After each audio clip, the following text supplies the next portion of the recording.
Echo Parenting and Education are putting on a 2-day conference, and it was our deep desire to invite Dr. van der Kolk to be our keynote speaker. And you know what? I feel like an Oscar speech acceptance person, but dreams can happen. And the evidence is that he's sitting right here and he's been with us all day. When we're talking about trauma, we're saying that the only thing that can heal is a safe, stable, nurturing relationship. And I was going along for a while, not really putting these pieces together, but knowing that they fit. And I heard Bessel speak, and he said, developmental trauma is where trauma meets attachment. And I'm like, aha! Yes, that's why it fits. Of course, that's obvious. So we are hosting this conference. We usually work with parents. We do parenting classes. And we're working in a school, which has been partially funded by the California Endowment. It's a very exciting project. If you're here at the conference, I encourage you to come to our workshop tomorrow. We're working with a whole school community. So that's the whole adult staff, plant manager, office staff, teachers, parents, and the kids. I'm looking for 1,000 joys. Are you here somewhere? Yes, who are helping us with the kids. And we also do training of professionals, which is how this whole conference idea emerged. So with that particular project, we're moving more into the arena I think that the California Endowment is interested in, because there's a lot of us that work with families one-on-one. And I think a lot of us have come up against the policies that are in place in the institution that these families belong to. We met it going into domestic violence shelters, where we would be teaching a kind of connecting parenting, and then the case managers would be having an entirely different experience with a different philosophy, different kind of rules and practices in place. And so I believe that the reason they sent me up here at the endowment was to talk about the fact that not only is it important to change individuals, but that we have to start looking at how trauma affects our communities and how we can start creating systems change within those communities with projects such as the Trauma-Informed School. So now I'm going to do my job, which is to introduce Dr. van der Kolk. You are the founder of the Trauma Center. Yes. Correct. Okay, I'm doing well so far. And the medical director of said Trauma Center. Yes. Correct. You may have noticed he's also the author of the book. The Body Keeps the Score. You know what? I thought it was very kind of him to actually publish the book using the colors of Echo Parenting and Education. There was a synergy in the making. But back to Bessel. This is the thing that I'm going to tell you about Bessel and his work. What hit me when I heard him speak a while ago and had this dream of bringing him here to Los Angeles was that he was very, very clear on one thing, that the textbooks will only get you so far.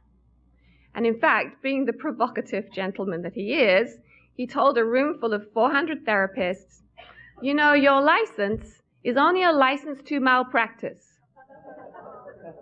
And I've learned everything I know from my patients. And amazingly, the therapists all applauded him. But I have a very dear friend who said to me, reading this book, it made everything make sense. And if you have walked the terrible walk of trauma, and you read this book, everything fits into place and it makes sense. And I don't think I could possibly give you a better introduction than that. How did I do? No, you couldn't. Okay. Thank you very much, Louise.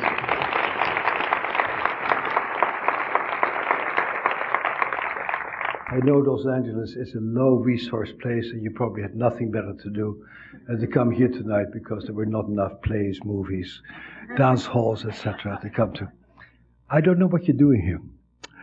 And I wish in a way that you hadn't come so I could go to bed. But you showed up anyway. So we're going to spend some time together. I had a marvelous day today. And I had a marvelous day because there is new winds blowing out there. We all, there's somewhere in my book I say, quote somebody else saying, we're all just a part of our time. And we get defined by our time. And my colleagues and I sort of invented this trauma stuff in the late 1970s, early 1980s. And then we thought that the world would become a better place. In fact, we have that over here. We thought the world would become a better place. And instead of becoming a better place, it became more and more prescriptive. We got an insane diagnostic system that ignores the reality of people's lives.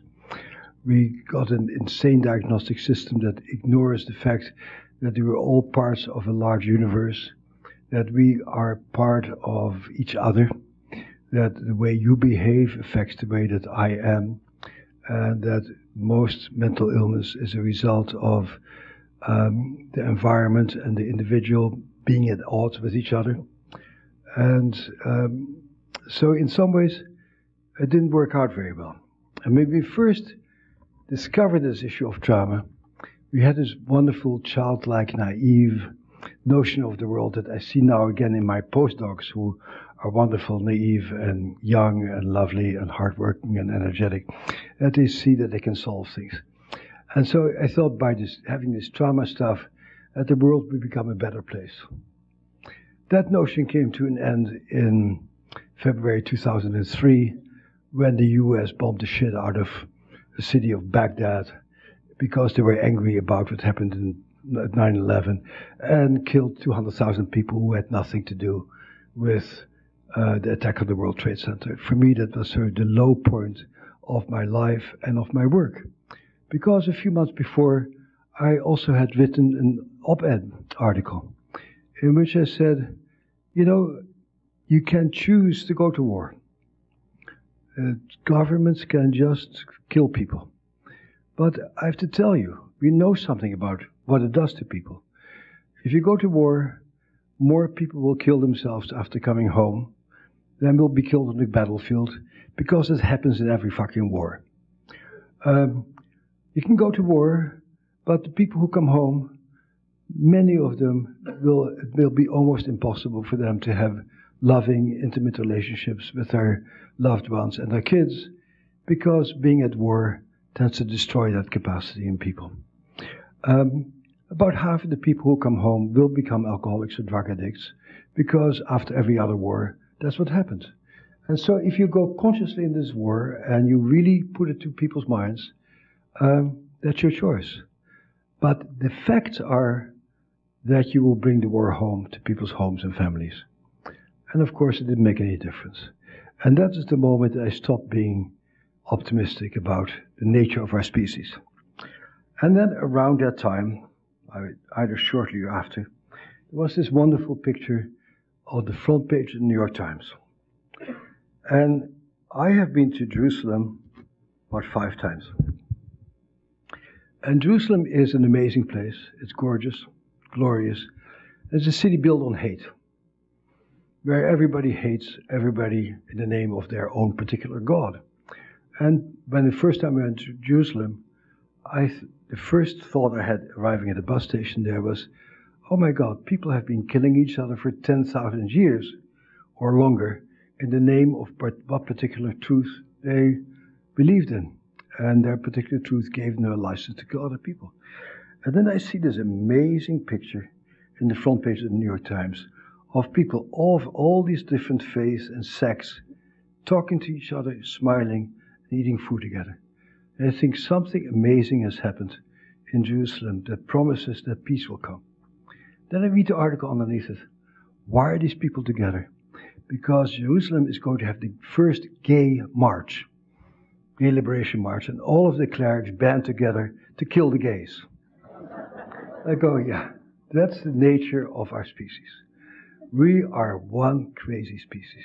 And I have a teacher, Alvin Semrad, who I mentioned the book quite a bit, who was a lovely old guy. There's a number of things I remember of him. Let me first tell you the good thing. He's a very distinguished Harvard professor. And he says, you know, the most important thing for me in my life is going to bed and putting my hand on my wife's naked bum. And then I know that life is okay. And that's the most important lesson I learned from my great teacher. And the other thing he taught is that hate makes the world go round. And that's another painful lesson. So that's all part of us. And so that's what I've been struggling with. You know, people often ask me, what is your interest in trauma and where does it come from? You can always tell stories, and everybody has a story, and stories are just stories. But I think it has something to do with the fact that my father was an ardent opponent to the Nazis. And when I was born in 1943, my father was in a concentration camp, ready to be killed by the Germans for his beliefs. And he met a German soldier who was also a fundamentalist Christian like my father was, and they got into cahoots with each other. And one day, the whole camp was being shipped to an extermination camp, and that German soldier told my father, you have diarrhea, you need to go to the bathroom and take care of your bowels. And when my father came out of the bathroom, everybody had been shipped off to be killed, and my father came out, and the soldier said, oh, I forgot that you were there. Well, the camp is empty, why don't you go home? And my father walked home, and he found me, and he called me, that's his nickname for me, Barnabas, which in Hebrew means son of consolation. And that became an important part of my identity. And then my father was a very harsh man. And he would have a motto in the family in which he said, obedience without talking back.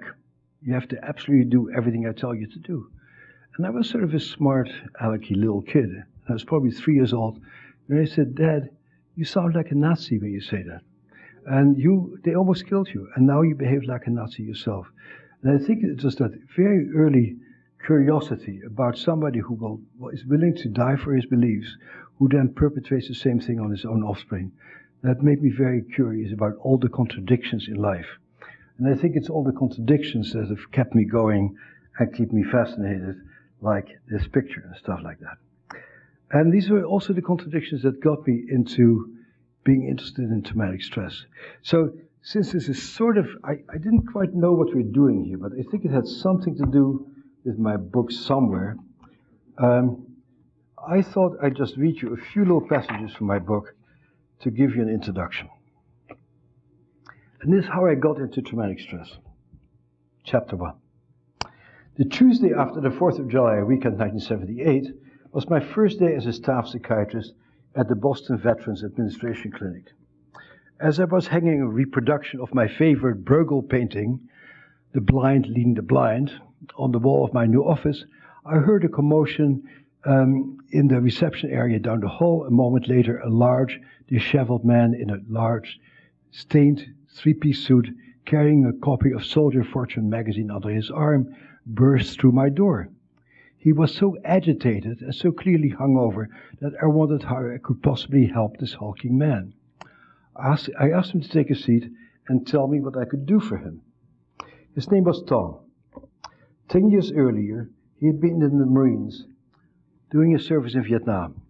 He spent the holiday weekend holed up in his downtown Boston law office, drinking and looking at old photographs rather than with his family.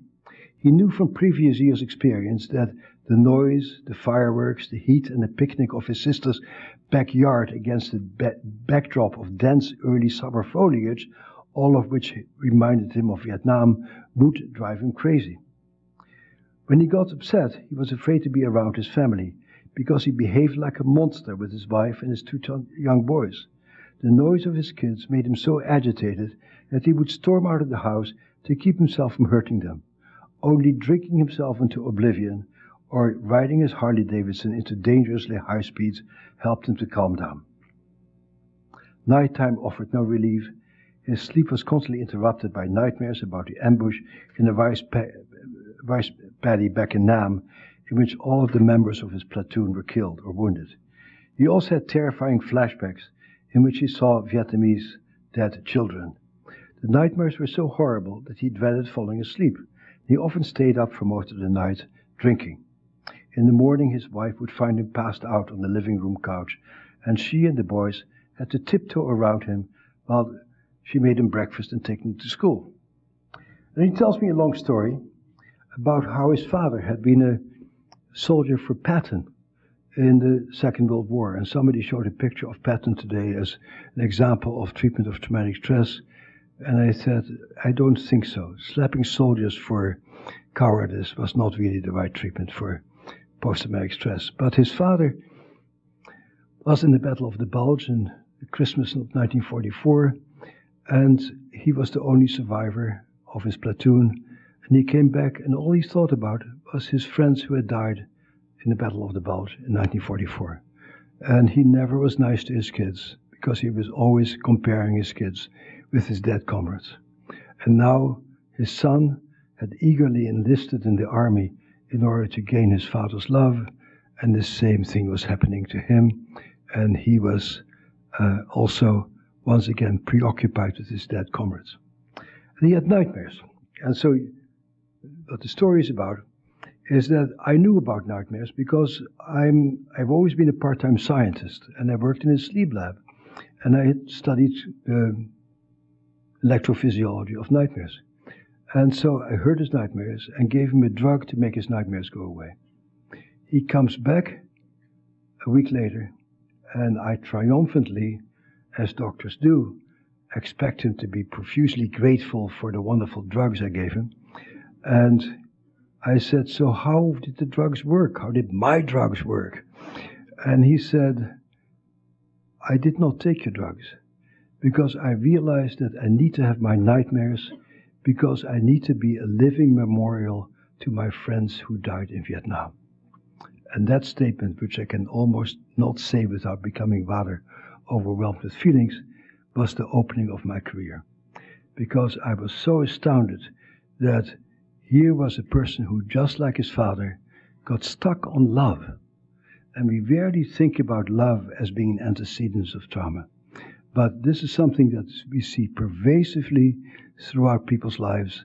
If the people who you love as a little kid, and we're all programmed to love our parents, hurt you, this whole relationship to our parents who we love, who hurt us, becomes extremely complex and becomes very hard to move away. And so as time went on and we learned more and more about biology, people started to talk more and more about trauma as a fear reaction. And indeed, the fear centers of the brain do get changed and do get activated. But what we tend to leave out is that as human beings, we are a connected species, that we all are interacting with each other, and that love is actually the glue that keeps our lives together, and a life without love has no meaning. And that love is also a very important part of traumatic stress, and gets very messed up in traumatic stress. So you get to love people who do terrible things to you, and you get to hate people who are very nice to you, and you can get sexually excited about things that hurt you, and you get numbed out to things that are pleasurable, and all of these things get very messed up. And many of these dimensions have been left out of our oversimplistic, stupid diagnostic system that we basically built up to firm up our relationship with the drug companies. So, which is true. I know because I did the first study ever on Prozac for PTSD. I did the first study ever on Zoloft for PTSD.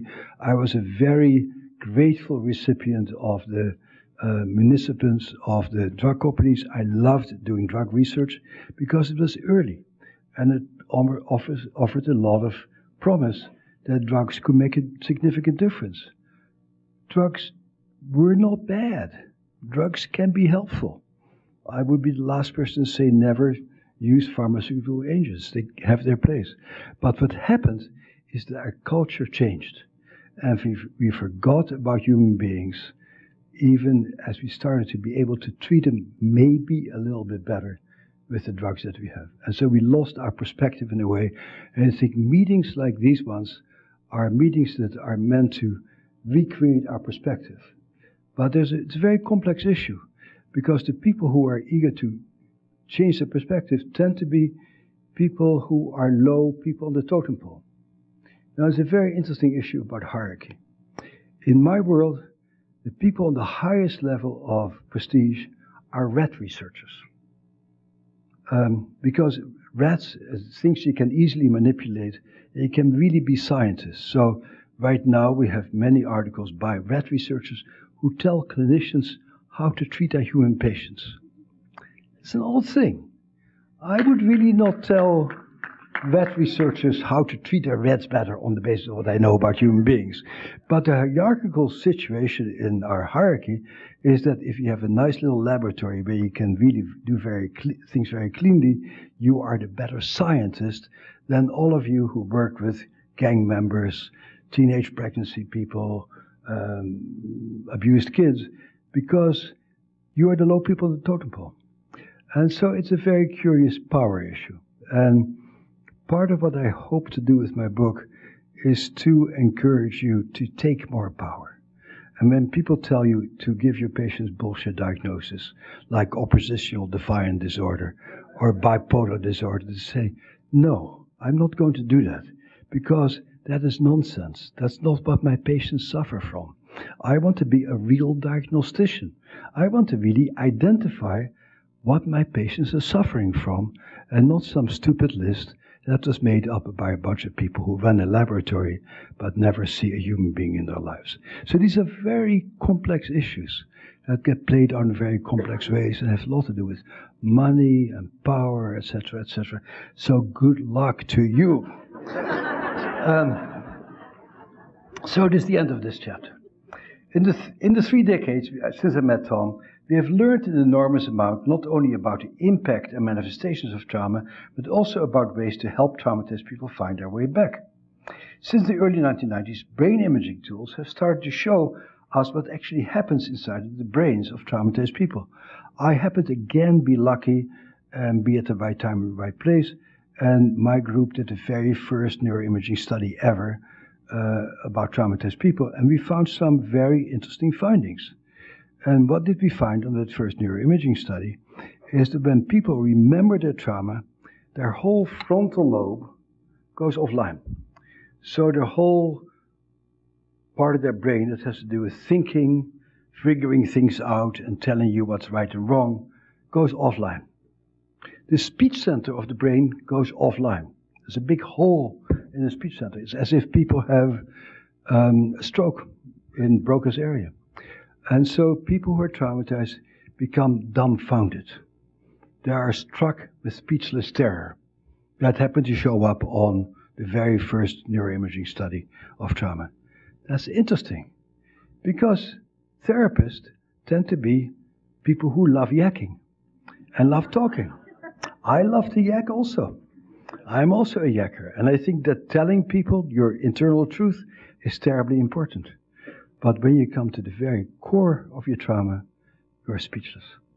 You cannot really tell what happened, because your brain is dumbfounded. And so for me, that opened up a whole quest, which happened to be a very joyful and interesting quest, and I'll show you some examples of it, of how do you get to that pain, that hurt, that frozenness, while you bypass language. And so in the past few years, we did the first NIMH-funded study of yoga for PTSD, and it turned out that yoga had better results in a very, very impaired population than any drug treatment had ever had on any traumatized population. So that sort of opens up some very interesting questions, that you can actually learn to calm your brain and your body down more effectively than drugs by engaging in practices that are important for some people over there, far away, uneducated, stupid people who just sit on mountaintops, sitting on their butt in lotus position, breathing. And somehow these people have something to offer to us in Los Angeles and even to us in Boston about how you can regulate yourself. And it becomes very clear that probably those strange things that people developed in India and China were probably developed to help people deal with trauma, because India and China are not any more reasonable or safe countries than we live in, but they have another way than we have, besides our Western way, is to take a drug and to take a swig and to drown our sorrows in alcohol. And somehow these Chinese and these Japanese and these Chinese and these Africans have found other ways of calming your body down that does not involve chemicals, which is quite interesting. So one of the things that we get with globalization, we start learning from other people. And so now we get the interesting situation that Americans sometimes have a little bit of a high opinion about themselves. Have you ever noticed that? And so we have the answer. And certainly this whole evidence-based stuff that you now get is based on studies on patients who, all the patients that you see would be excluded from any of the studies because your patients are too crazy, drug addicted, upset, freaked out, and unstable to ever be in a scientific study. So you have evidence-based treatments that are based on a population that has nothing to do with the populations that you treat. Next time when people tell you, we won't fund you for what you're ever doing, you say, but, sir, read those papers of the evidence-based treatment. They got a 10% improvement on people who were much healthier than the people I'm trying to treat. And so can we show you some evidence-based treatment about people who are as crazy and sick and upset and weird as the people who I treat? Can you please show me the studies that really show that work? And that's part of our challenge, is to do studies on real people, the very disrupted people. And then I get amazed when a colleague of mine, Jenny Phillips, goes into an Alabama jail. I don't know how the hell she got the courage together, but she got people in a maximum security prison, and she got a group of meditators in there and taught them Vipassana meditation. To be still and quiet and to notice your internal world for 7 days in a row, during which you don't say a word to anybody. It's very hard. You can just about only do that in a captive population.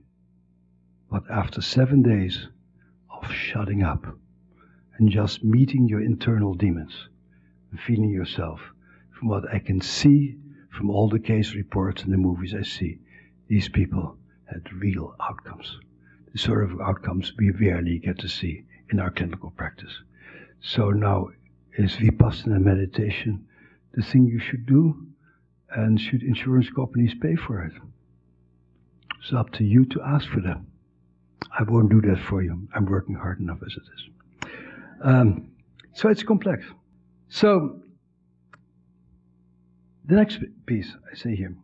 We have also begun to understand how overwhelming experiences affect our innermost sensations and our relationship to our physical reality, the core of who we are.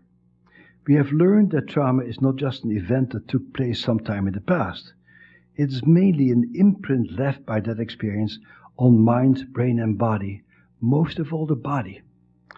Trauma, the story is over, the event is over, it happened a long time ago. It's really no longer relevant. But your body continues to feel as if it's happening right now. You continue to feel heartbroken, your gut continues to be avenged, you continue to be uptight, frightened, tense. And you can say that's because of something terrible that happened in the past, but it doesn't matter.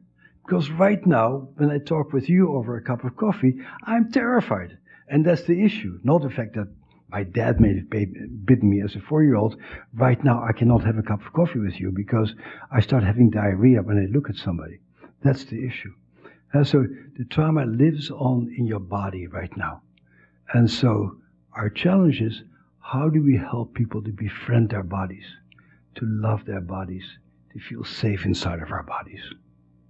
That's why the book is called The Body Keeps the Score. Trauma results in a fundamental reorganization of the way mind and brain manage perceptions. It changes not only how we think and what we think about, but also our very capacity to think.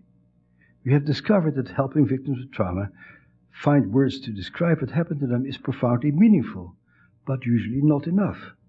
The act of telling the story doesn't necessarily alter the automatic physical and hormonal responses of bodies that remain hypervigilant, prepared to be assaulted or violated at any time. For real change to take place, the body needs to learn that the danger has passed and to live in the reality of the present. Our search to understand trauma has led us to think differently, not only about the structure of the mind, but also about the processes by which it heals.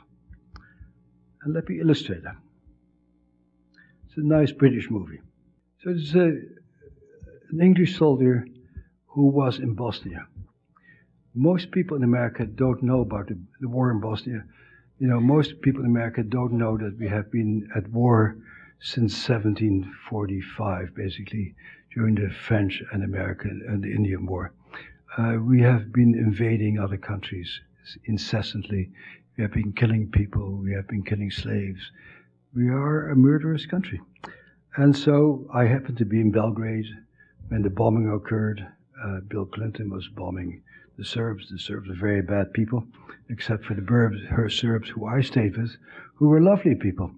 I used to call people in my lab, if they misbehaved, I would say to them, "Don't behave like a Serb." Then I went to Belgrade. I met the nicest people I'd ever met, and I never have said that once since that time. So we get these prejudices. But there was a war going on, and both Europeans and Americans were involved in it. This in the middle 90s. And here's a soldier who has come back.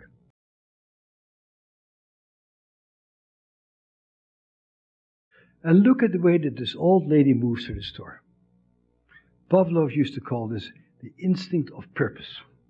She's just going for it. She knows she wants that spaghetti and that sauce and whatever. She is going for it. And look at the way that he moves.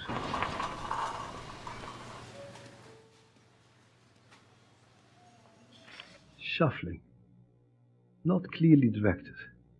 And when you become a body-oriented person, you see how people's bodies change by trauma. That sense of, I'm here and I'm going somewhere and I know where I'm going, sort of starts collapsing. It has to do with certain parts of the brain that start falling apart.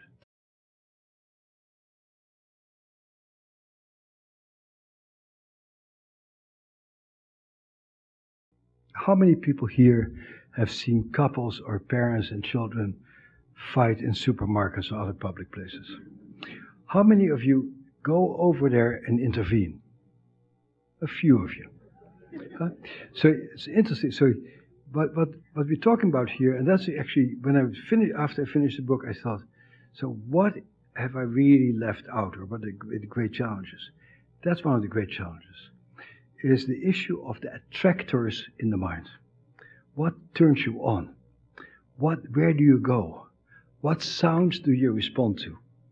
What issues attract you? And the sad thing is that once you get traumatized, more trauma tends to attract you.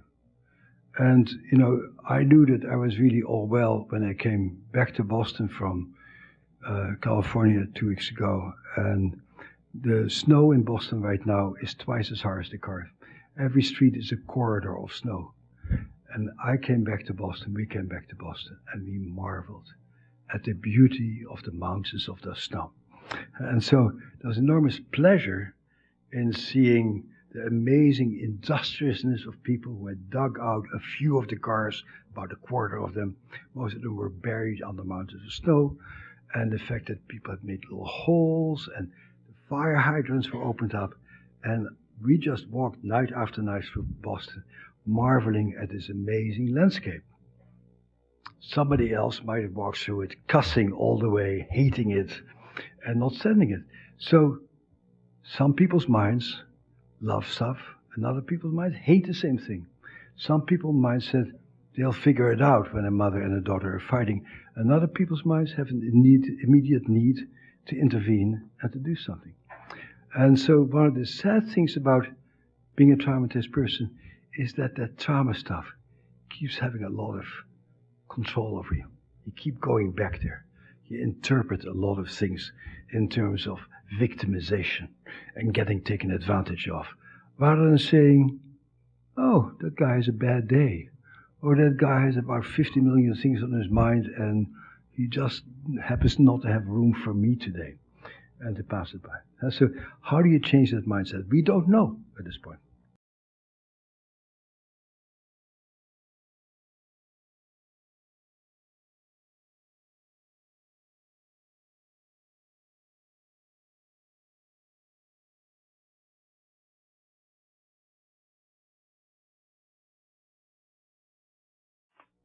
So that's what it's like to be traumatized.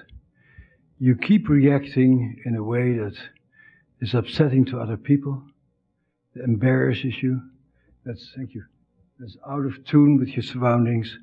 And so all of these experiences further reinforce the sense that you're crazy, that there's something wrong with you, and your sense of alienation. So at the end, it is that sense of alienation, and you cannot trust yourself, that really messes you up when you're traumatized. You keep doing things that puts you out of sync with other people.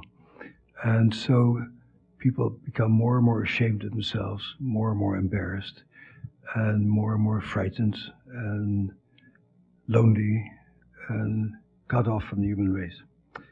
So, when people talk about all the returning veterans trying to commit suicide, that's how it happens, is that they're cut off from anybody. They do things that they don't understand. They're embarrassing themselves. People are embarrassed by them, and they're cut off. And that's very different from being in war, because in the war, you have your friends, your comrades, they count on you, they love you, because men at war love each other. And so coming home is an unbelievably alienating experience. But, another cultural issue, which to me has been fascinating, coming from the world of war and veterans, is that very soon it became obvious that trauma is not only the result of people going to war, but for every soldier who gets traumatized in the war, there's 30 kids who get abused and molested at home. There's more women who have been killed by their partners since 2001 than soldiers have been killed in Iraq or Afghanistan. So it's always interesting to me, and I don't quite understand it, but it's worthwhile to talk about it and bring it to people's attention, is how when men go to war and suffer, it becomes headline news. But when women have a domestic war and suffer, that it makes the last page of the newspaper, if at all. And that's an interesting issue. And so children is another very complex issue, because all the politicians always say, we love our children, the children are the future of America, and when money needs to be cut, the first thing that always gets cut is special programs in schools, and theater programs and music programs in schools. And please march in the streets, because these are important things that people should not be led away with. Now, I love this little movie for many reasons, but one reason why I love it is it really illustrates that the issue here is not the trauma. Anybody here works at the VA? And so the treatment that's being pushed in the VA right now is prolonged exposure. That people go and revisit the scene of that trauma back there in Fallujah in order to cleanse their mind somehow. It is based on a total misunderstanding about trauma, because people, Marines, did a great job fighting in Fallujah. They really did what they were supposed to do. This guy probably did a great job back in Bosnia.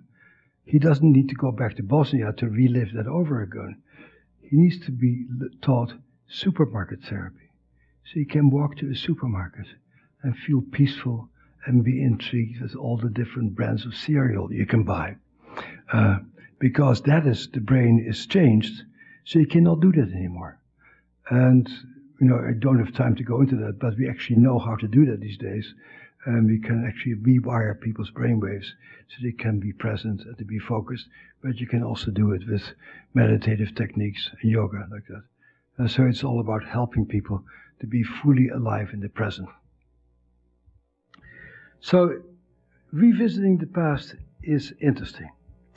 And revisiting the past is relevant if the past is secret. If the past is something you cannot talk about. If you were not allowed to talk about the fact that your mom hit you, or that your dad molested you, or your brother would come into your room and do terrible things to you, and it's become a family secret, then talking becomes terribly important. Because learning how to tell the truth is critical. But after an event like 9/11, there's no reason to talk about it. We lived in a common reality. There were no secrets. Nobody blamed anybody here. You could talk about it, but actually nobody did, because we had seen what happened. And nobody was struggling with dark and terrible secrets. So the issue of psychotherapy is only relevant if people deal with dark secrets that they have a hard time coming to terms with. And that's about it. So I've been on the road for a long time, talking about trauma. And sometimes I meet people, oh, I heard you back in 1989. That was a great talk. My reaction is always, that's weird, because I didn't know anything about trauma in 1989. So it must be my accent. Right? And this is really the tape I'm about to show you, is the tape that made me know something about trauma. And it started when a bunch of people at my clinic started to do EMDR. How many people in this room do EMDR? A small minority. I can't blame for the other people in the room to not do EMDR, because it's a very weird and bizarre treatment. You ask people to call up their memories of what happened, what they saw, what they heard, what they were thinking, and then you ask them to follow your eyes, your hands, as you move them back and forth in front of their eyes. And do that for a while, and then you stop it, you ask what comes up, it sets up a sort of dreamlike state, and people form new associations, and you just keep doing that sort of weird waving your finger in front of people's eyes. And my postdocs were telling me that after about 3 or 4 sessions, many people had resolved their trauma. And I was a young, ambitious professor at Harvard Medical School, and I said, stop that shit immediately. This is another crazy cult-like thing that people do on a regular basis, and stop it. But they happened to be some of the smartest people in my clinic, and they secretly kept doing it. And then some of my patients started to go to EMDR, and they came back. And let me give you an example of a person who was a great inspiration.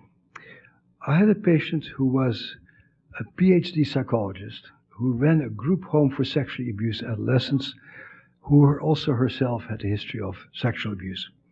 And she was referred to me by an old supervisor who I did not really think liked me. So I was very surprised that old supervisor sent this woman to me. And it turned out this woman was a very abrasive, angry woman who had called her therapist 12 times the C word, the only forbidden word in the English language, to her therapist. And at the end of that session, the therapist said to her, I think we're not a good match. I know somebody who you probably should go to. So she came to my doorstep, and she couldn't call me a C, because it would have been inappropriate to my gender. And she came into a group with me and was smart and funny and abrasive and in your face, and I sort of liked her. A little hard to take sometimes. And then one day she comes back to the group and she said, I did an EMDR training, and I have to tell you what happened to me. I remembered the time that my father raped me when I was 8 years old. And she had always hated herself, this woman. She said, I love my daddy, it was my fault. And she said, when I did the EMDR, I saw myself, and I saw this little scrawny 8-year-old. And I saw this huge guy lying on top of it, smelling of alcohol, smelly, hairy, sweaty, disgusting. How can a big, disgusting guy do something like that to a little girl like her? And the moment that she really accurately saw what had happened to her back then, with her adult mind, she said, it wasn't my fault. That is a terrible person who should never have done that to that little girl. And she was great in a few sessions. And so that's one of the things that opened me up to EMDR. And this other thing is this. Your story is, as I took it down last week. So that's Steve Lazaroff. And like many EMDR people, he became like his Jehovah's Witness. He was pounding down my door to show me his EMDR tapes. I said, get away from me. I want to see Walt Disney movies. I don't want the stupid tape. And one night, I'm too tired to resist his advances, and he shows me this tape. And the opening is something that I see all the time in my office. Your story is, as I took it down last week. What do I see is that before a word is spoken, the woman starts freaking out. And so the moment you call a trauma in your mind, your body starts reliving the trauma. You know what I'm talking about? So it's even before a word has been spoken. That's the primacy of the body. We are our bodies. Our bodies are traumatized bodies, and when we have our flashbacks, our whole bodies start behaving and feeling as if we're back there again. And so I see this and go, yep.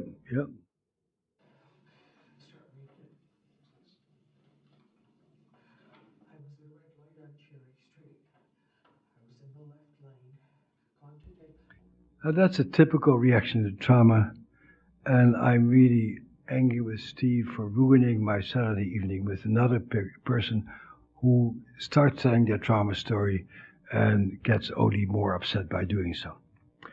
But I learned something from this first tape, because around this time that I get involved in EMDR, I also get to know Peter Levine and Pat Ogden, who do sensory motor psychotherapy. And I'm an old Dutch Calvinist. We don't have bodies either. I mean, we just don't have bodies. And I'd written this paper called The Body Keeps the Score, same title as this book. And they see my work and they say, oh my God, that's pathetic. You clearly don't know anything about the body. Would you like to learn something about the body? And I said, I guess so. That'd be really nice. And so I'm beginning to learn something about the body. And I'm beginning to learn something like when you look at a videotape like this means something. I was never taught that this means something. And so I'd like to invite you to sit right now just like this woman sits.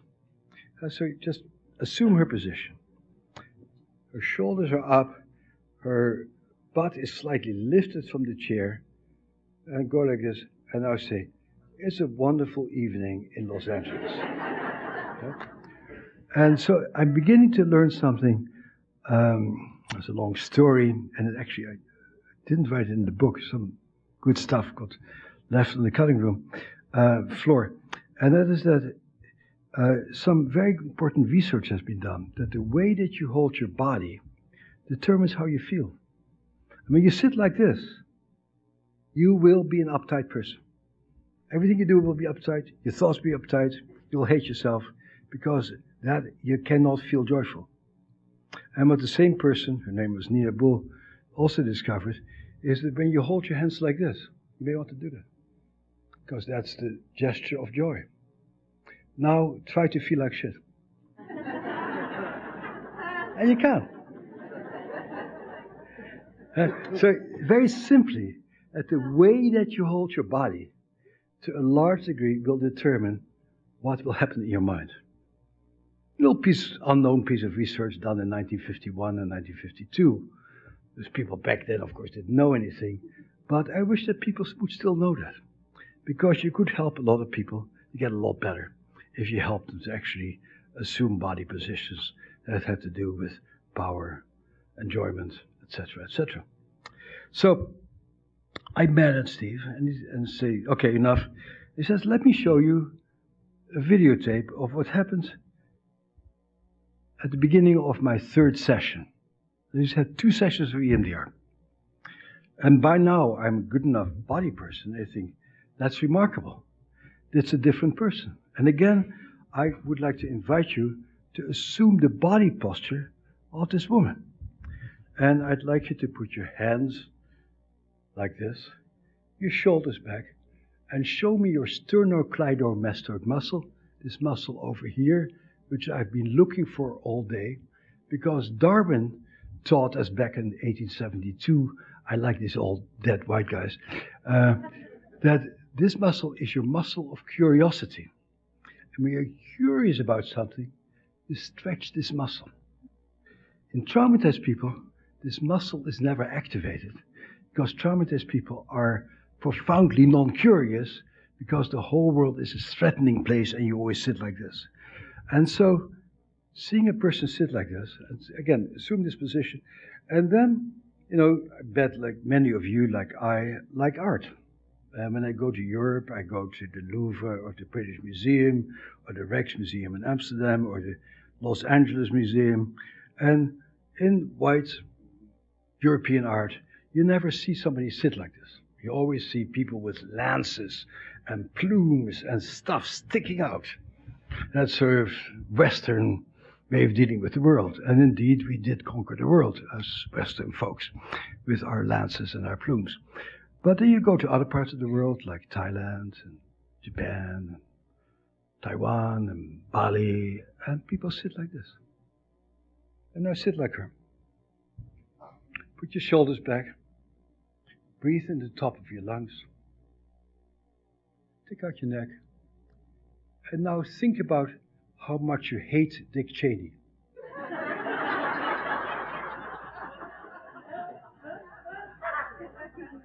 And you can't. This position is incompatible with hatred. And maybe there's a reason why people in Southeast Asia cultivate sitting like this. Because when you sit like that a lot, life becomes a much gentler business. But Steve, in doing EMDR with her, had not told her to sit like this. But he had done something to her damn brain that made her automatically assume that position. So these weird eye movements had caused this whole organism to get configured in a different way. Can you describe what happened that day for me? Yeah, I was going up to a traffic light, turned yellow, and I was still... She's telling the story now as if she's reading from a teleprompter. And, I'm a scientist, so we do research. And we show what happens in the brain. And what comes online with these silly eye movements is an area of the brain called the anterior cingulate. The anterior cingulate is sort of a non-conscious, but close to conscious part of the brain that helps you to distinguish the relevance of information. That helps you sort of put together thinking and emotion and to screen out what's not important and to screen in what's important. So somehow, mysteriously, these eye movements have caused a change in a part of the brain that helps you to focus on what's relevant and to ignore what's irrelevant. I don't know how else you can do that. I don't think you can do it by wagging your fingers in people, by punishing people for certain behaviors. And so this is the real challenge of our work, is to apply the neuroscience that we know today to see what happens in the brain that gets messed up by trauma, and how can you activate those little pieces that got deactivated by trauma. If we had more time, I could show you a lot of videos, a lot of brain scans that really should be our core of true science, not bullshit diagnostic systems, but really said, what is really going in the brain here? How do people process information? How can we change the processing of information?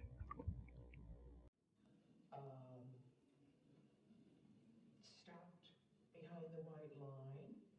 The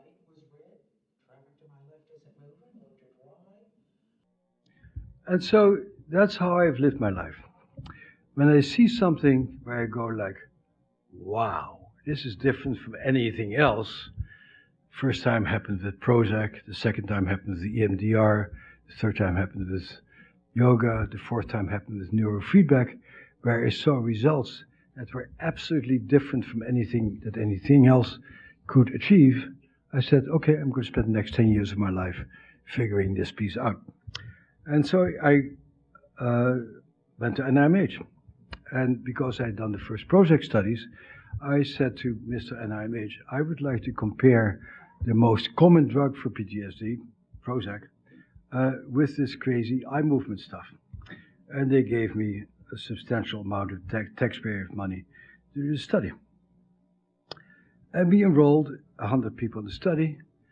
And after 8 weeks, so there's 100 people, a third of them got pill placebo. And getting a pill with nothing in it caused a 44% improvement. That's the beauty about doing science. So 44% improvement is better than any of the evidence-based treatments that you are told to do with your patients. And so I have an evidence-based treatment, which I will soon go to China to have them manufacture pills with nothing in it. Dr. Van der Kolk's anti-PTSD pills and an evidence-based treatment. And it will prove that I have an effective pill. Placebo is very interesting. That being known, being seen, being paid attention to, being in a very serious study, having people make you feel important and valued is a tremendous boost for people's well-being. So you, as clinicians, should be at least getting a 44% improvement in 8 weeks of treatment. And if you don't, you may want to question what you're doing because you're being beaten by an inert pill. Again, this is not the toughest population, so I'll cut you some slack on that. Prozac, this is 8 weeks, Prozac did slightly better. Some of you may have learned statistics. There's an issue in statistics called power.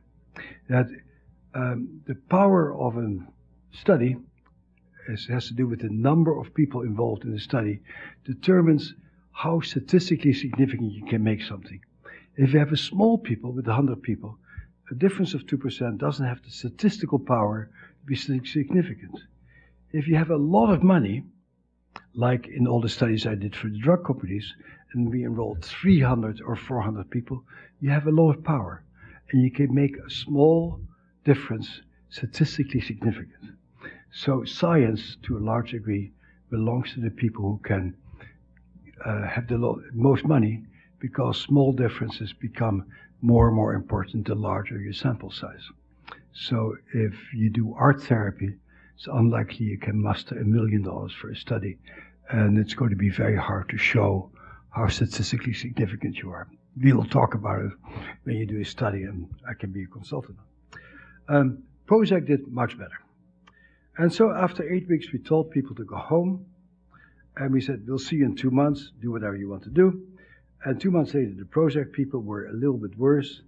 The EMDR people were a little bit better. They said, good luck, see you in 6 months. 6 months later, the Prozac people were beginning to really relapse, and the EMDR people will continue to do better. But doing better is not good enough.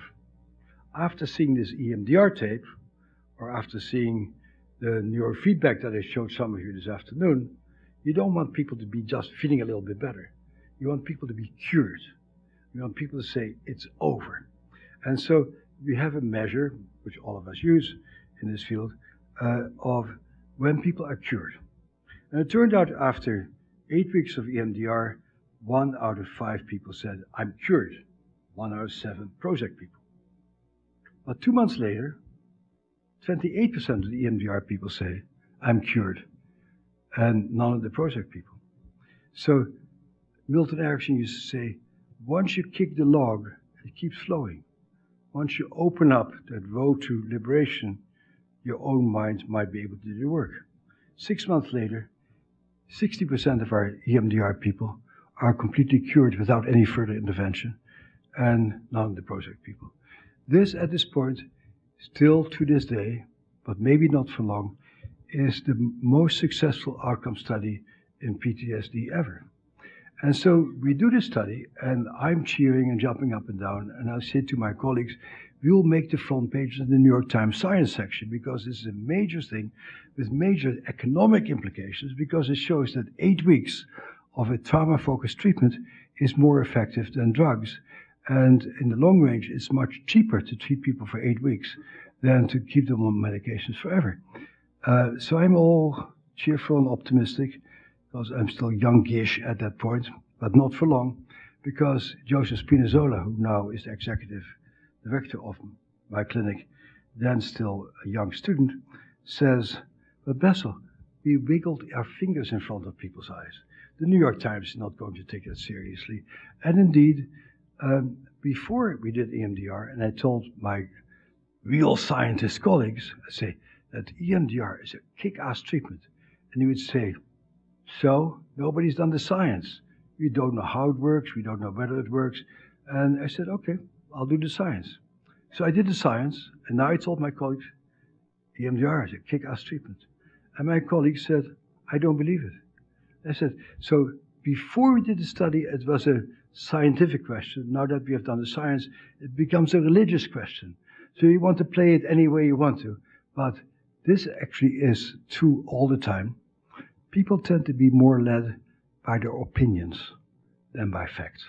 People are very devoted to their beliefs against overwhelming evidence, as, for example, exemplified by the invasion of Iraq. And that was the second piece. The second piece is very important, and I didn't have all that much chance to talk about it today. But there's a very core issue. That we created this diagnosis of PTSD back in 1980 for Vietnam veterans. And now we have a diagnosis in the official textbooks that's a trauma diagnosis. And shortly after the diagnosis made it into the DSM-3, it became very obvious that there's a whole other group of traumatized people, namely the traumatized people that most of you treat or are, or both, namely the people who were hurt at home, growing up, betrayed at home, abandoned, put in foster home. And those are also traumatized people. But it's a very different population because it has to do with the attachment system, it has to do with immature brains. As I talked about earlier today, and I have much more about it in the book, is that your brain matures in the context of the attachment relationship. And if you get hurt by your caregivers, all kind of stuff starts happening in your brain. And I fought for years to get another diagnosis in DSM called developmental trauma disorder that captures the reality of people who are victims of chronic childhood trauma that is very different from soldiers or car accident victims. And so we were interested in our study how adults who had been raped or victims of assault or torture or whatever, how they responded vis-a-vis people who had long-standing histories of childhood trauma. And as luck would have it, exactly half of our sample were adults who had pretty reasonable childhoods, who had an adult trauma, and about half of them were adults who, as children, had ongoing interpersonal traumas. We did EMDR, and it turned out that EMDR was sensationally effective for one-time trauma. Now when people come into my office, I'll give you an example. If they come into my office with the one-time trauma, I say with great confidence against the evidence I see in front of my face, because these people are in horrendous shape, I say, you'll probably be okay within a few weeks. Because that's what our research shows. And so I have an example. Last year, a guy comes to see me on crutches. He's a junior professor in one of these many universities we have in Boston. And he's also a champion squash player, nationally ranked squash player. And he's been riding his bicycle in the suburb of Boston. And at one point, a car came from a side street, came into the road that he was on, drove over him, and kept driving. And he was underneath that car, being dragged along by that car until some other driver said, excuse me, there's a guy being dragged underneath the car. And as this happened, half of his leg is being shorn off. And this is an athlete. This is his main identity. So the guy is he's in shambles. He walks in on crutches. He is almost just terrible shape. And empathically, I think I'll never get this guy better because it's so horrible. But I remember my research. And I say, let's just try some EMDR. And we do a little bit of EMDR, and he starts laughing or smiling. He says, what do you get now? He says, I'm really strong. I held onto the chassis of that car as that car was dragging me along, and that saved my life. Boy, I am really strong. Say, stay with that. When you do EMDR, no interpretations, no comments. You help a person to do the work. And next thing comes up, that leg. That leg was dragged along and held me up. And if that leg had given out, I would have been dragged on my pelvis. And if my pelvis had been dragged along, I would be dead. So I really feel great for that leg that I no longer can use to help me. I hadn't said anything. And what this to me illustrates, in general, is that traumatized people are astoundingly creative. Most of us are pretty astoundingly creative. But what we need to do is to liberate the natural creativity in traumatized people. And that's what we should focus on, is to open up the people's natural healing capacities. And we don't need to do anything. We don't need to tell people what to do. We don't need to tell people what to feel. We need to think. But our job is much more complicated. It's to just liberate people's internal capacities. That's tough. So this is childhood trauma. And in my book I have several cases of people who with childhood trauma who also got much better. But EMDR is not the best treatment for chronic betrayal and stuff. It is helpful. It's a helpful tool. All these things are tools. Yoga is a tool. Neurofeedback is a tool. EMDR is a tool. They're not the answer. What I said earlier today, if anybody says that they have found the answer, immediately throw them out of your office. Because that means that they're religious fanatics and not people who are really interested in the truth. And so, yes, it's helpful, but you need more than just that. And so life went along well until I met a guy by the name of Michael Mithoever. And Michael had, after a prolonged struggle, gotten a permission from the FDA to give people MNDA, ecstasy. And he was now taking a whole group of traumatized people, policemen, firemen, traumatized guys mainly, and he was giving them ecstasy. And while he was doing ecstasy, he was doing a treatment with them called IFS, Internal Family Systems Therapy. That's the topic of chapter 17 of my book. It's a very wonderful therapy. It's very, very helpful. And his outcome data are spectacular. They're about the same as our outcome data with EMDR. And so now there's this new treatment. And the New York Times writes it up, and a lot of people talk about it and say, ecstasy is the treatment of choice for PTSD. No. Nothing is the treatment of choice for PTSD. What does ecstasy do? I've never taken it, but I know enough about it to know what it does. It makes people feel still, calm, and peaceful. And anything that makes people feel still, calm, and peaceful allows them to revisit the past calmly. And if you can revisit the past calmly, as you also do in EMDR, and also in hypnosis, and possibly any other number of things that you know about and I don't, if you help people to feel completely safe, they can visit themselves in that traumatic situation. And if you can visit yourself calmly, your brain can bring all the stuff online that got knocked off at the time of the trauma. You can reprocess the trauma and integrate it. So the challenge is, how can you make a person feel completely safe so they can visit themselves and say, yes, this happened to me and it's awful, but today is March 2015, and I'm okay. So that's the challenge. Very hard. You know, we did a study we've done a whole series of yoga studies.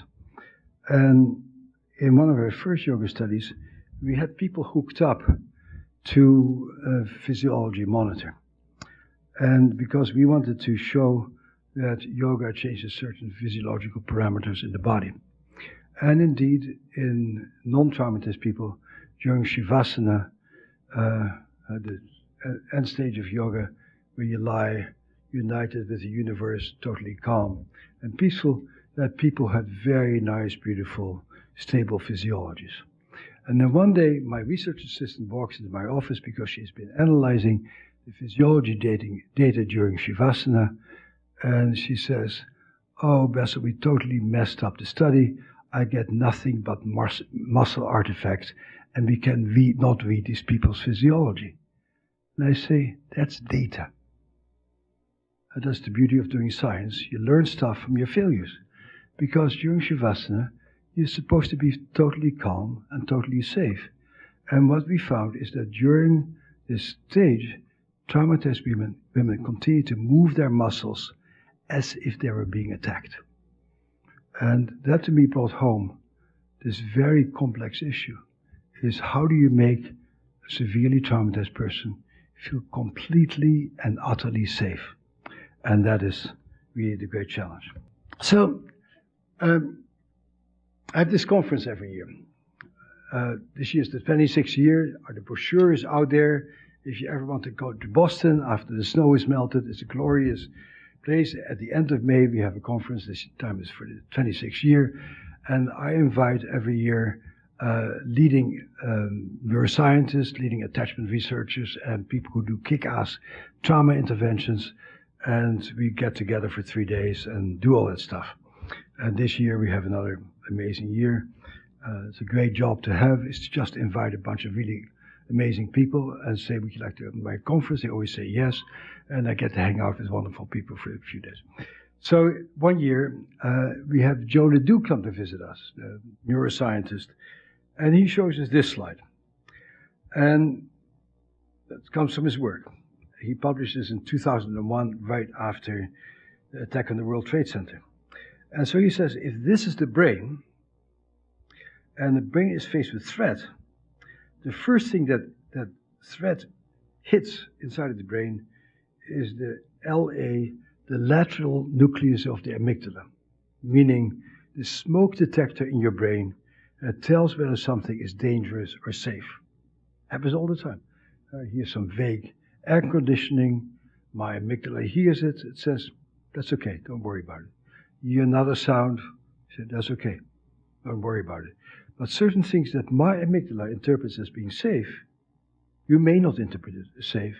If you were assaulted while during the hum of an air conditioning, the sound of an air conditioning now may become a traumatic trigger for you, and your little smoke detector of your brain may say, this is dangerous. And so the big thing with traumatized people is that certain sounds, certain images, certain body sensations become harbingers of danger, and they start behaving as if it's acting. So this is what Ledoux found in his laboratory, that if the threat hits the amygdala, the smoke detector, and then is channeled towards the basal ganglia, the movement part of the brain, that's the part of the brain that makes your muscles move, and you do something, then you set up a cycle of competence. An example of this is what the US Marine Corps does in training young Marines. People come there, they're a bunch of good-for-nothing, horny, pimply little kids, and they come to Camp Lejeune, and they're woken up at 3 o'clock in the morning and say, march. And they march and they crawl through the mud, and machine gun fire strafes over the head. At 10 o'clock at night, they go to bed and they say, oh my God, this is the toughest day in my life, but I did it, I survived. A few hours later, woken up again, put through all that stuff, day after day, week after week, and after 12 weeks, these guys are amazing. I was a CO during the Vietnam War. I got to love the U.S. Marine Corps because they are doing an amazing job turning guys into very powerful, focused people. Very impressive. And they do that by challenging people to the max. So there's nothing wrong with being challenged to the max. What is wrong, according to Ledoux, and certainly along my model also that I also formulated independently of him, it's about inescapable shock. If you cannot do something, and almost all trauma has to do with not being able to get away. If you're a kid who's being abused, you cannot walk away. If you're in a car accident and you're pinned down, you cannot do something about it. As long as you can do something, you're going to be okay. But it's the challenge of action that messes people up. So what Ledoux shows is that if action is being cut off, it takes a different pathways, hits the central nucleus of the amygdala, and then you set up a circuit of panic and fear. And you have the same secretion of stress hormones, but instead of mobilizing your stress hormones, as happened in Boston in the last 2 months, to help you to dig out your car, and boy, did you see some great use of stress hormones in my part of the world in the last 2 months.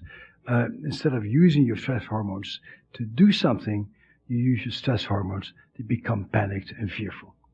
And so then Joe says, so the answer to trauma is to go play tennis and to take people for a walk. I say, one step too far, Joe. You're a rat researcher. And you don't know about human trauma. Because I have one of my patients is national Taekwondo champion. She has the most horrendous trauma history and makes repeated suicide attempts, used to cut herself, just terrible, terrible. But when she is in that Taekwondo mode, she kicks ass. But I was never, for a long time, was unable to combine these two entities that lived inside of the same body to get that sort of power. And so the question is, no, going for a walk, playing tennis, learning martial arts isn't good enough. It has to do with having people have experience that previously led to misery and collapse, and now expose them to something very close to it and being able to survive well. The one group of people who I know who really understood that principle are not my colleagues, not social workers, but a bunch of karate teachers in Oakland, California, who 30 years started a program called Model Mugging, now called Impact. What had happened is there was a yoga instructor, 5th degree black belt, karate instructor, who was raped in Oakland. And her friends got together and said, how is it possible that somebody who could basically kill anybody with her bare hands, how can she get killed or raped? And they thought about it, and they said, she must have become de-skilled. And we all know about getting de-skilled. That given the right circumstance, the right boss, the right stare, the right situation, and you become suddenly a blubbering idiot. And afterwards you say, how can I be so stupid? How could I lose it? I had all the right answers, but I just got overwhelmed. And so when people become anxious, they lose their skills. And so they thought a lot about that. And they started this program, and they said, you know, a lot of women in general, and it's now a program for all women, but particularly traumatized women, tend to get very scared when meeting some scary guy or some scary situation.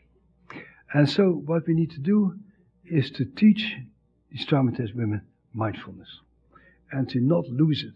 And when somebody threatens them, to stay in a frame of mind where they say, that guy's an asshole. And he's trying to hurt me. So let me just observe how he's going to hurt me and stay focused on what I can do to defend myself. Mindfulness is always at the core of just about any program that I know that works for trauma. And then they said, we're going to teach these women how to do karate and to poke people's eyes out and kick their knees out from underneath them and kick them in the groin and stuff like that. So I have this patient, I still see her sometimes, who was one of these people who like many people we all know, had a horrendous trauma history. But she happened to love books. And she would escape into her books. And her books were a safety. And so she learned how to take exams. And she learned how to be very competent in books. And she made it into Harvard. And her father used to sell her as a little girl at truck stops in the Midwest. And she was trafficked by her father. And so she's a brilliant student. And she's suicidal, terrible eating disorders, not a friend in the world, cuts herself, terrible shape. And I give a talk at the Harvard Health Service, and I talk about EMDR, and they sent her to me for EMDR. And she's a case in the book. And she happens to be the greatest EMDR virtuoso I've ever seen, and she gets better in 8 sessions of EMDR. And somebody with her history should not get better with 8 sessions of EMDR. That's just way off the scale of success. And so she said, I'm better, and I say, okay, if you say so.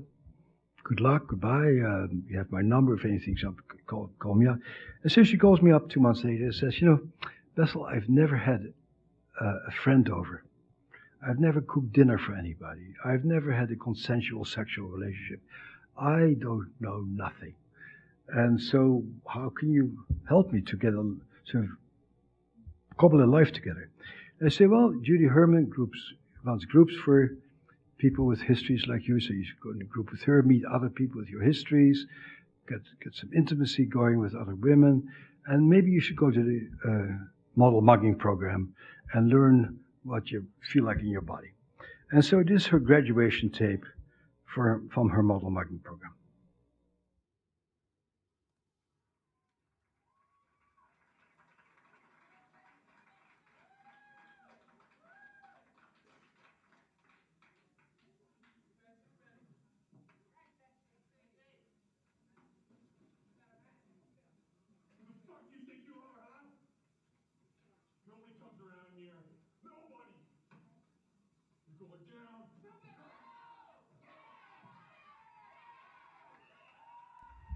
I always identify with the guy lying on the floor, so a bit of a traumatic tape for me. When you're traumatized, you feel powerless, you feel defenseless. Doing things that give you power, particularly things that are very close to what robbed you of your power in the first place, is an astounding way in which you can rewire the brain. I'm all into rewiring the brain. So if you put it in pure brain terms, before she got this program, her amygdala, that little smoke detector, sees a big scary guy, hears a scary answer, and starts flooding her brain with stress hormones. She collapses, freezes, becomes useless. Now she has a new experience. She sees a big scary guy, hears him, and she has this delicious feeling of kicking somebody in the groin and having him squirm on the ground. That's resetting the limbic system. Trauma therapy is all about resetting the limbic system. The proof of the pudding comes 2 months later. She calls me up and says, hey, I'm in your neighborhood, can I come over to tell you a story? I don't want to pay for it because it's not treatment. And I say, stop on by. And she says, 2 nights ago, I was studying at the Widener Library at Harvard, and it was midnight, and the lights went on and off, singing us to go home.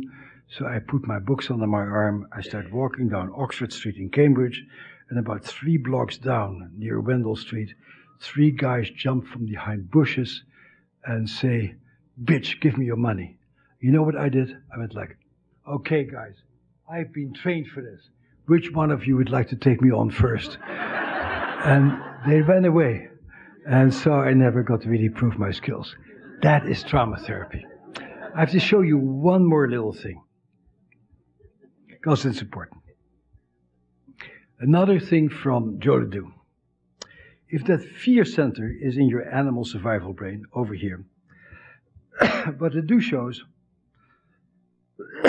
is that your thinking, analyzing, figuring things out part of the brain has no pathways to that fear center of your brain.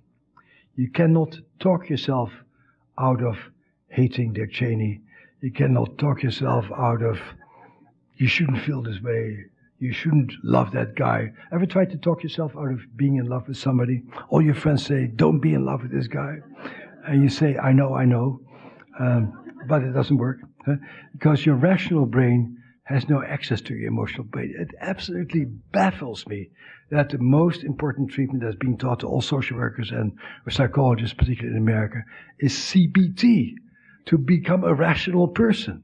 Have you ever been in an intimate relationship? Have you ever tried to talk your honey into being reasonable? Have you ever had a teenage kid and shown your teenage kid the error of their ways, and have said, oh, thank you, Dad, that's so helpful. I will never do this again. How crazy can you be? And that's the predominant theory of treatment. And people paying millions and millions of dollars a year on a treatment that doesn't make any sense from any brain or trauma perspective. But it's not over. So because Joe shows that there is a part of your brain that does have access to your emotional brain, to the fear center. And the way that your brain is built up is, and all of us who have kids know about it, is that the side part of your brain is all social. It's all about going to the zoo and exploring things and pointing things out and reading books and making puzzles and all that stuff you can share with other people. We are pervasively social creatures. And most of our brain is about that. But in the middle of our brain, we have a little mohawk. It's the mohawk of self-awareness. It starts with the orbital prefrontal cortex, which I talked about earlier today, then the medial prefrontal cortex, the anterior cingulate, the posterior cingulate. So it goes all the way. It's called the midline structures of the brain. Those are the structures having to do with self-perception. Those are the only structures of your brain that can access your animal brain. So sooner or later, all of us start hanging out with people like that, because it's all about meditation, interoception, getting to know yourself. It's all about mindfulness. There is no mind without mindfulness. There is no capacity to own yourself without mindfulness and without knowing yourself. And that's very hard. But because when traumatized people start sitting still and start paying attention to themselves, they meet the demons. And being still and doing meditation is excruciatingly difficult for traumatized people. So all of you guys say, oh, meditation is great for these kids. Mindfulness exercise is great for these kids. It's not so simple. Because these kids can't stand what they discover when they sit inside of themselves. That's why that Vipassana meditation was successful, because it was done in a jail. If they'd done it anywhere else, all these guys would have run as far as they could, because the trauma is not out there. The trauma is living inside. And so the great challenge of our work for ourselves, the people we work with, is how do you go inside of yourself and change your brain and change yourself by becoming friends with your internal experience. I've been given the time sign. If I didn't have the time sign, I'd like to explain what this slide shows. Is it okay? Okay. So my former student, Ruth Lanius, who's Canadian, and she finds 16 normal Canadians to put in the scanner. Almost all Canadians are normals. Very easy to come by. And they say, just lie in the scanner and do anything. It's called, you activate what's called the default state of the brain. And when you just lie there thinking about yourself, you activate all the midline structures that have to do with you. You think about, I'm lying here. Oh, I wish I'd gone to the bathroom. Oh, that's for it feels hard. It's your parietal cortex. It says, oh, this board I'm lying on is a little hard. And this part of your brain is the orbital prefrontal cortex, medial prefrontal cortex, anterior cingulate. It's all about this who I am. I'm a pretty good guide, volunteering to be part of this experiment for these stupid people at the university, and they're not even paying me for it. Good for me. So these are the midline structures of self-awareness. Then they put 18 chronically traumatized people, like the people we all treat, in the scanner, and say, just lie there and notice what goes on with you. There's certain neuroimaging studies that should knock your sock off and say, okay, this really changes the whole ballgame. What you see here is that all the structures in the brain having to do with self-awareness, self-knowledge, and self-experience are knocked out. There is no there. They're not home. Stuff happens to people, but they're not the agents of their fate. They just respond. So, neuroimaging and neuroscience is important because you can come up with a lot of superficial solutions, but if there's nobody home, the solutions ain't going to work. And so the challenge is, how do you get people to notice themselves, to feel their bodies, to feel what goes on inside of themselves. And only after you know your interiority can you begin to have a life. I showed you some other scans today. And so these are the themes of my book, is don't really come up with really superficial solutions, because these are very complex problems. They have solutions, but they only have solutions if you really treat the real problem. Not bipolar disorder, oppositional defiant disorder and stuff, but the fact that you cannot feel yourself. You cannot notice yourself.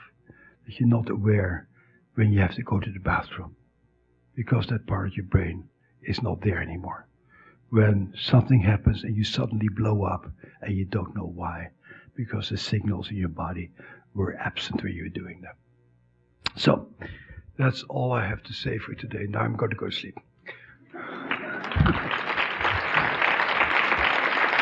Thank you. We have some time for Q&A. Thank you very much for being here. I had a couple questions, but I work at the VA hospital with veterans that come back from the war and have chronic mental illness. And you're talking about the importance of people accessing their creativity for Imagination, yeah, for curing themselves. And what I find a lot with the veterans is that they've lost that will of creativity and imagination. Do you have any thoughts about how to access that again, and what criteria might exist for somebody to be able to have that capacity to self-heal? If you come to the trauma conference on May 28th of this year, you'll see a group of actors who do Shakespeare with burned out chronic alcoholic veterans. It is stunning. For these guys to have to act a role that they're totally unaccustomed to be able to mouth a line, to be able to think about the meaning of their line and to stand up there and to read it, is spectacularly successful. The sad thing is that going to medical school or graduate school in psychology ill prepares you to open up the imagination of the people you work with. And you may have to turn to people who know more than we do about opening up imagination, like kindergarten teachers. So I hang out with actors, hang out with martial artists and people like that, and they teach me how to do that. My medical school curriculum did not include that. First of all, I want to commend you for being a real seeker of truth. I think so many scientists out there have surprisingly closed mind because they believe their beliefs rather than observe for themselves and know for themselves. So I'm so grateful for your open-mindedness. Thank you. And my question is, you talked about yoga. It sounds like it was the physical yoga. And there's yoga beyond that, which is more about mind, about consciousness. And it sounds like what's important here is building consciousness or and self-awareness. And so I guess my question is there any thought about doing future research into that yoga that is about dropping belief, about dropping ideas because all ideas and all beliefs actually block us from truly perceiving and knowing who we are, from truly perceiving reality? You know, what research gets done is purely a question of two things. One is the interest of the investigator, who needs to be a good researcher, and the other one is the availability of money. I know of one person, Richie Davison, sort of a right-hand person of the Dalai Lama, who has enough of a track record that he might get the sort of money to answer questions like that. I don't know anybody who at this point in their career would be able to garner the sort of resources to answer that question. That may evolve over time. I've seen amazing evolution in terms of the questions that people beginning to ask. For example, we just submitted a grant on self-compassion meditation. Whether we'll get the money or not is another question, but these are very hard things to study. And so personally, I would not find the question that you have compelling enough for the field of mental health to devote 5 years of my life to it. But you probably would. And so it depends on your degree of passion and your capacity to raise funds to make that happen. We have a few questions in the back. A number of people came over from the overflow room. I just want to say the only thing more incredible than you being here is the fact that this was free. To a broke intern, that really means a lot. So Thank you. I want to thank the powers that be that made that a reality. And I'm hoping you'll sign my book. I also work with veterans, and I'm wondering what thoughts you have about assisting people whose moment of trauma was not necessarily defined by powerlessness, but by a feeling of being totally powerful and totally in control, and actually in turn being the perpetrators of traumatic events and not necessarily the victims. And I'm also wondering, sort of in line with that, if you've heard of the research on moral injury. Actually, I did that research so long ago that nobody quotes it. Actually, I probably was the first researcher on moral injury. I didn't call it moral injury, but I'd call it. What we found back in the late 70s, actually, is that after you see your friends getting injured, you get filled with rage. And you try to take revenge, and it's a normal thing to do. And you do terrible things to other people. And actually the opening chapter of my book has a case like that in it, and my research on it. And it's a terrible thing, it's a terrible trauma, because you cannot go home again. Because after you rape people, you cannot really stare your honey in the face without being reminded about the people you raped. If you kill children, it's hard to play with your kid because you're reminded about the child that you killed. And so dealing with that, mourning yourself.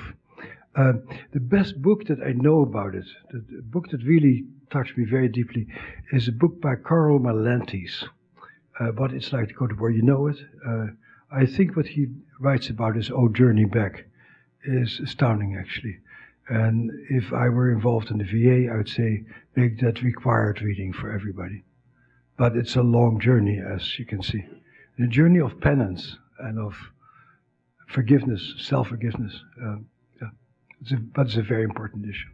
I'm a yoga teacher, a parent educator, and also a mom.